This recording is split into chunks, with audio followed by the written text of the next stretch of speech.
अस्सलामुअलैकुम। कराची में पुलिस के डकैती में मुलविस होने का एक और वाकया सामने आ गया। बलोच कॉलोनी पुल पर ऑयल की गाड़ी छीन कर लूट मार की वारदात ड्रामा निकली।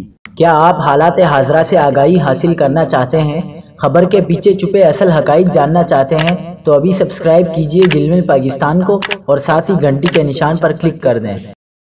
आपको बताते चलें कि कराची की शहरी पुलिस की वारदातों से होशियार रहें। डीआईजी ईस्ट कराची का कहना है कि 23 नवंबर को टीपू सुल्तान पुलिस को डकैती की इतला मिली थी। ऑयल से भरी गाड़ी छीनने की इतला ड्राइवर इमरान ने दी। ड्राइवर का कहना है कि वारदात यूनिफॉर्म और सादा लिबास एहलकारों ने की। ड्राइवर इमरान ने साथी नादिर के साथ मिलकर वारदात की मनसूबाबंदी की।